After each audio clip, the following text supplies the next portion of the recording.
ஓம் சரவண பவ. வேல் இருக்க வினை இல்லை, மயில் இருக்க பயமும் இல்லை. நீ எனக்கு கோடி நன்றி சொல்லப் போகிறாய். ஏனென்றால் என்னை பார்த்த இந்த நொடி முதல் திடீரென நல்ல நல்ல மாற்றங்கள் எல்லாம் உன் வாழ்வில் வரப்போகிறது. உனக்கான வாழ்வில் நடக்கும் விஷயங்கள் எல்லாம் ஏற்கனவே தீர்மானிக்கப்பட்டது. எல்லோருக்கும் இன்பமாகவும் அமைவதில்லை, துன்பமாகவும் அமைவது இல்லை. சமமான அளவிலேயே உன் வாழ்வில் எல்லாம் இடம்பெற செய்கின்றது.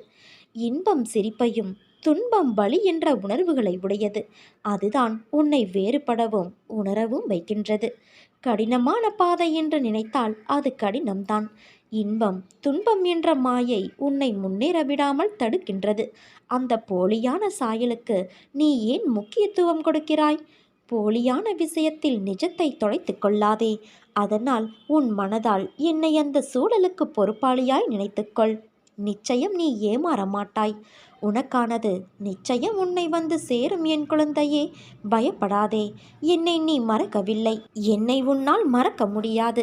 ஏனென்றால் என் பிள்ளையே நீதானே என் தங்கமே. நாம் என்றால் நானும் என் பிள்ளை என்று கூறக்கூட நாம் இருவரும் தனித்து இருப்பது இல்லை. பிறகு ஏன் இந்த வீண் கவலை?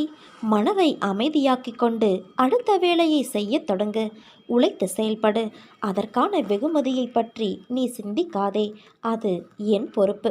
ஒன்றை நினைவில் கொள் குழந்தையே, நீ செய்யும் வேலையை உனக்கு தருபவர் நான் தான். அதனால் நீ நிச்சயம் வெற்றியை சூடிக்கொள்வாய். புதிய வாழ்க்கைக்கு என் அன்பளிப்பும், என் பாசமும், என் அருளும், என் அன்பும் எப்போதும் உனக்கே தருகிறேன். என் முழு மனதில் இடம் பிடித்த உனக்கு என் ஆசிகள் எப்போதும் உண்டு. அதனால் நீ எதை நினைத்தும் பயப்படாதே.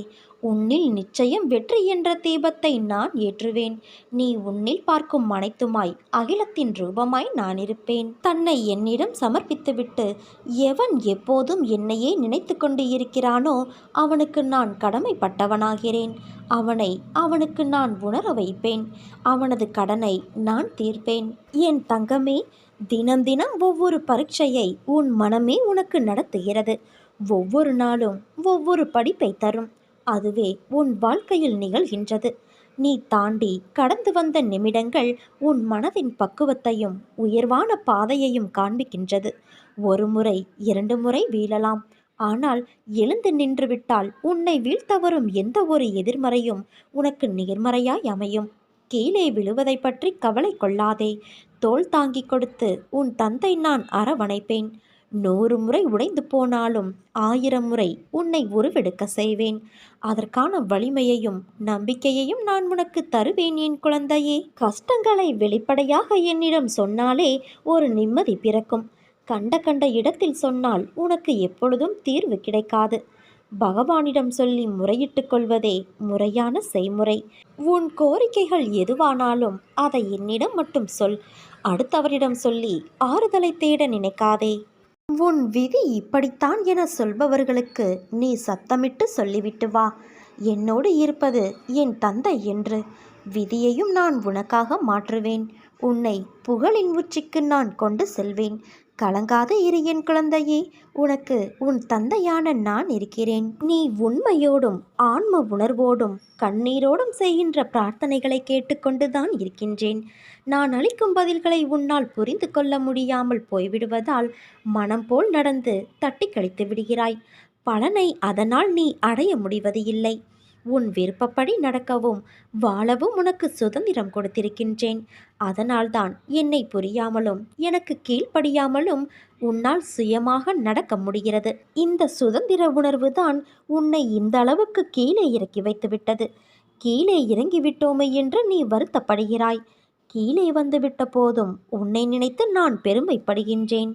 உனது இரக்க குணம், பிறருக்கு உதவும் மனோபாவம், இந்த நிலையிலும் பிறர் கஷ்டப்படுவதை காண சகிக்காத மனம், இருக்கும் இடத்திற்கு விசுவாசத்தோடு நடக்க வேண்டும் என்று நினைத்து நடந்ததால்தான் இந்த நிலைக்கு இறங்க நேர்ந்தது என்று நினைக்கிறாய்.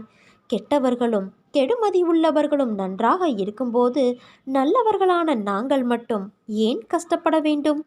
கஷ்டத்தை மட்டும் ஏன் கடவுள் எங்களுக்கு பரிசாக தர வேண்டும் என நினைக்கின்றாய்? உன்னை போல நல்லவர்கள் இப்படித்தான் புலம்புகிறார்கள். நல்லவர்கள் புலம்புவது தொடர்கதைதான். நான் உன்னிடம் பிரத்யட்சமாக விளங்க வேண்டும் என்றால் நீ கஷ்டப்பட்டுத்தான் ஆக வேண்டும் குழந்தையே. ஏனென்றால் நான் நல்லவர்கள் மனதில் மட்டுமே வாழ முடியும். இப்படி உன்னை கஷ்டப்படுத்தி வாழ்வதால் என்ன பலன் என்று நீ நினைக்கலாம். நான் உன்னை பக்குவப்படுத்த உனக்கு வரப்பிரசாதமாக கொடுத்திருக்கின்றேன். உன்னுடைய தகுதிக்கும் தாங்கும் சக்திக்கும் ஏற்பத்தான் நான் உனக்கு கஷ்டத்தை தருகின்றேன். இதை உன்னால் சமாளிக்க முடியும் என்று தெரிந்த பிறகே கஷ்டம் உன்னிடம் வருகிறது. இப்போது நீ வேகமாக செயல்பட வேண்டும். நிறைய சிந்தனை செய்ய வேண்டும். இதன் மூலம் இப்போதுள்ள நிலையை விட பல மடங்கு உயர்வடைய வேண்டும் என்பதற்காகவே இதை உனக்கு நான் கொடுத்தேன். இருள் நீங்கி பிரம்ம முகூர்த்தம் ஆரம்பமாகிவிட்டது குழந்தையே. அப்படியே உனது கஷ்டங்களும் பிரச்சனைகளும் முடிந்து போகும். எல்லா துன்பங்களும் விலகி புத்துணர்வோடு நீ இருக்கப் போகிறாய். எதற்காகவும் எந்த சூழ்நிலையிலும் சோர்ந்து போகாதே. தைரியமாக இரு. இதோ நான் உன்னோடு கூடவே இருக்கிறேன்.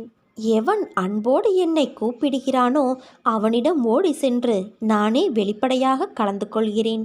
உன் வாழ்க்கையும் உன் நிலையும் கற்கண்டை போல சுவை உள்ளதாக இருக்கும். உனது எல்லா விருப்பங்களும் நிறைவேற்றப்படும். நீயும் சந்தோஷமாக இருப்பாய் என் குழந்தையே. நீ நம்பிக்கையோடு இரு, நல்லதே நடக்கும். நீ எதிர்பார்க்கும் பதில் உடனே உனக்கு கிடைத்துவிட்டால் உன்னால் எதை பற்றியும் முழுமையாக அறிந்து கொள்ள முடியாது. காத்திரு குழந்தையே. சரியான நேரத்தில் சரியான பதில் உனக்கு கிடைக்கும். வானளவில் உள்ள ஆழம்தான் இந்த உலகம். இதில் மேகங்கள் போலத்தான் வாழ்க்கையும். அதில் வாழ்க்கையை நெறிகளோடு கூடிய வாழ்க்கையாய் பார்த்து வாழ்பவர்கள் மிக குறைவு. என் பிள்ளைகளுக்கு முதலில் நான் பயிற்றுவிப்பது ஒழுக்கமும் நேர்மறையான நெறிகளும் தான்.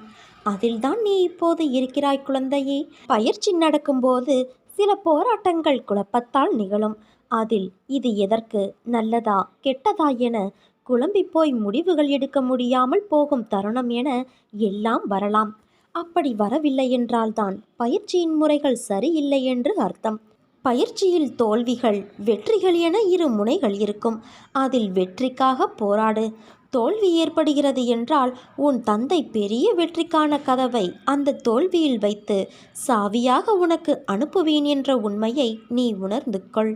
தோல்வியை எதிர்நோக்குபவர்கள் சாதனையாளர்கள் என்பதை மனதில் வைத்து என்மேல் நம்பிக்கை வைத்து பொறுமையோடு காத்து கொண்டு இரு.